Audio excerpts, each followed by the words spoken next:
past 2 days felt terrible. You don't often hear an artist say that 2 days after they drop the new album.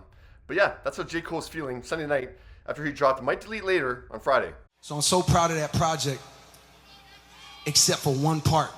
During his Dreamville Festival set last night in North Carolina, Jay revealed that he wished he deleted the last track on the album, 7 Minute Drill, his diss response to Kendrick Lamar. Y'all heard some shit that happened 3 weeks ago, however long it was. Y'all heard that bazooka that was dropped on the motherfucking game, right?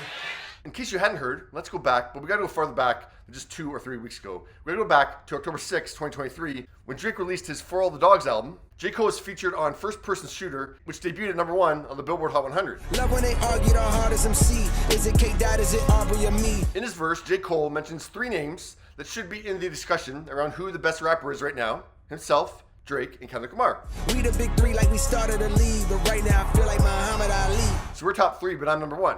Not a surprising assertion from a rapper. But yeah, in terms of rap disses, I mean, that's J. Cole practically complimenting Kendrick. He didn't have to mention Kendrick to make it a big 3. He could have just kept it to a big 2, him and Drake. Especially given the aesthetic of the video, which, yeah, the match between those two. So yeah, I wouldn't take that as a diss, but Kendrick did. What the big 3? It's just big me. Go boom. So flash forward to just over 2 weeks ago, on March 22nd, an uncredited Kendrick appeared on Like That, a track off future Metro Boomin's joint album, We Don't Trust You. Kendrick rapped that he's the one on top, and this song also debuted at the top of the Billboard Hot 100 chart. And Kendrick took jabs at J. Cole's musical library. And your best work is a light pack. Prince outlived Mike Jack. Well, Jay rapped in his response track. I got a phone call, they say that somebody dissing. It was way more than that. Boy, I must have had 1,000 missed calls. Oh my God.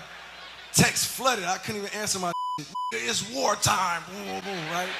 Kendrick also joined the chorus of voices that didn't like Drake's 8th studio album. For all your dogs getting buried, that's a K with all these 9s. He gon' see Pet Cemetery. I know how I feel about my peers, these 2 that I just been blessed to even stand beside in this game, let alone chase their greatness, right?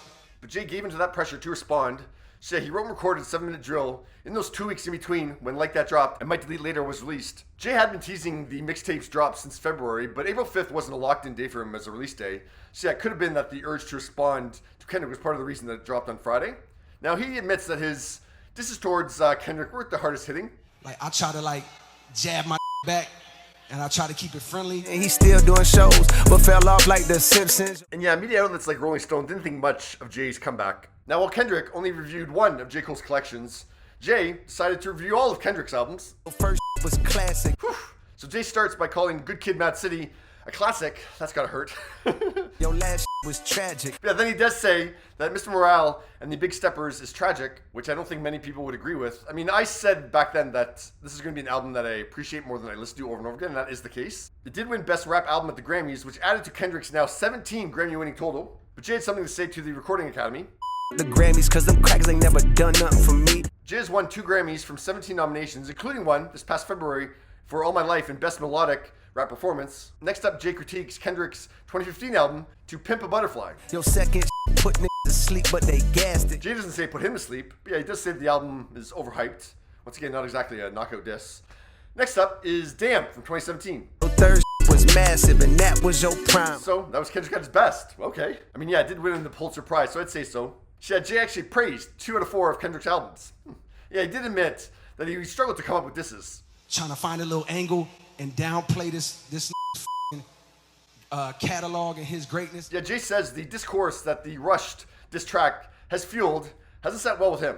When I listen to it and when it comes out and I see the talk, that shit don't sit right with my spirit. So 2 days after its release, and not just to the Dreamville Festival audience in front of him, to the audience that's also watching on a live stream on Amazon Prime, Jay decides to flip the record. I want to say right now tonight, how many people think Kendrick Lamar is one of the greatest motherfuckers to ever touch a fucking microphone? Good on the crowd too for showing Kendrick love. But yeah, as J. Cole trends right now, reports are saying that J. Cole said that he's going to remove 7 Minute Drill from streaming services. I listened to his 4-minute spiel 3 times all the way through. He didn't say anything about removing that track. And as of noon on Monday, the track is still streaming on Spotify and YouTube, where it's trending number 2 in music, and it's still on sale on iTunes, sitting at number 38. See, I can't find that J. Cole actually said that, but it could be the case that Jay, say it with me, come on, might delete later. Yeah. So what are your thoughts on this?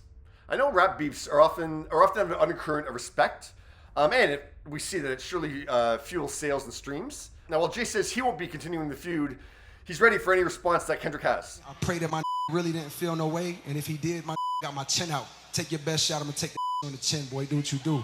You know what I mean? Like, all good. Now, I know a lot of J. Cole fans are upset with him for throwing in the towel, so to speak, but it's like he has an obligation to them to fuel animosity with an artist that he loves and respects for their own entertainment. Did you tell Dr. Dre about Kendrick? Yeah, I was like, yo, you gotta sign this kid from Compton. Boom, boom, Kendrick, boom, boom. I met him, and instantly was like, man, you know, I was highly impressed. Shout out to Dr. Dre. He made the right decision. If that's your thought, go beef with the peer that you have problems with, but don't have the balls to say anything to. Yeah, leave J. Cole alone. Yeah, what are your thoughts?